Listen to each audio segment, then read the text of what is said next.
Janji Tuhan di hari yang kedua, yaitu diambil dalam Kejadian pasal 2 ayat 1 sampai dengan 25. Demikianlah diselesaikan langit dan bumi dan segala isinya, ketika Allah pada hari ketujuh telah menyelesaikan pekerjaan yang dibuatnya itu. Berhentilah ia pada hari ketujuh dari segala pekerjaan yang telah dibuatnya itu. Lalu Allah memberkati hari ketujuh itu dan menguduskannya, karena pada hari itulah ia berhenti dari segala pekerjaan penciptaan yang telah dibuatnya itu. Demikianlah riwayat langit dan bumi pada waktu diciptakan. Ketika Tuhan Allah menjadikan bumi dan langit, belum ada semak apapun di bumi, belum timbul tumbuh-tumbuhan apapun di padang, sebab Tuhan Allah belum menurunkan hujan ke bumi, dan belum ada orang untuk mengusahakan tanah itu. Tetapi ada kabut naik ke atas dari bumi dan membasahi seluruh permukaan bumi itu. Ketika itulah Tuhan Allah membentuk manusia itu dari debu tanah dan mengembuskan nafas hidup ke dalam hidungnya. Demikianlah manusia itu menjadi makhluk yang hidup. Manusia dan Taman Eden. Selanjutnya, Tuhan Allah membuat taman di Eden di sebelah timur. Disitulah ditempatkannya manusia yang dibentuknya itu. Lalu Tuhan Allah menumbuhkan berbagai-bagai pohon dari bumi yang menarik dan yang baik untuk dimakan buahnya, dan pohon kehidupan di tengah-tengah taman itu, serta pohon pengetahuan tentang yang baik dan yang jahat. Ada suatu sungai mengalir dari Eden untuk membasahi taman itu, dan dari situ sungai itu terbagi menjadi 4 cabang.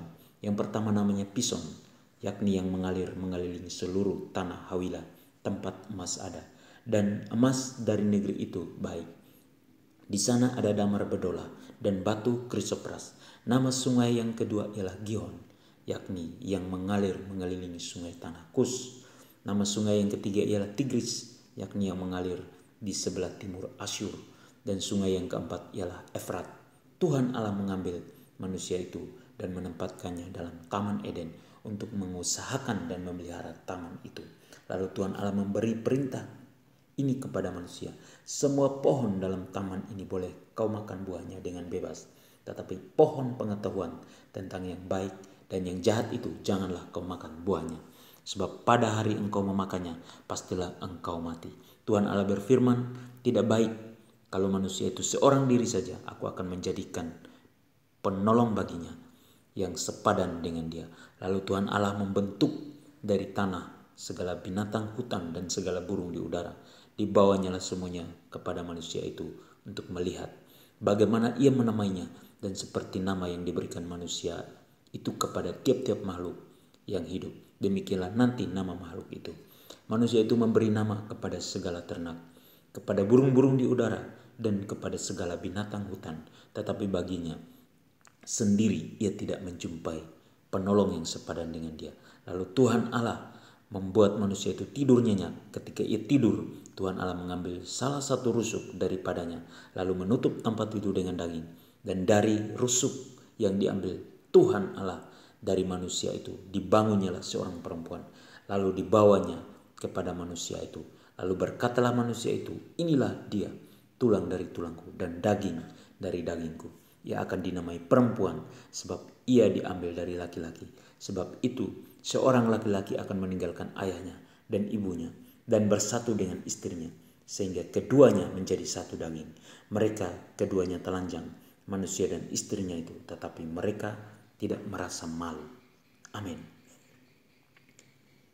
Kita boleh mendapatkan perintah dari bacaan pada hari yang kedua ini, yaitu supaya setiap hari Minggu kita sebagai orang percaya untuk datang beribadah kepada Tuhan, berhenti dari segala pekerjaan kita.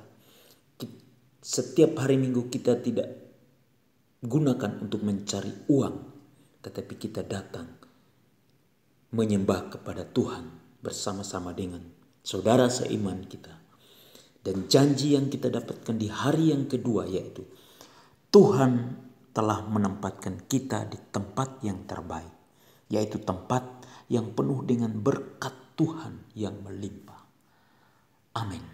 God is good all the time. Bye-bye.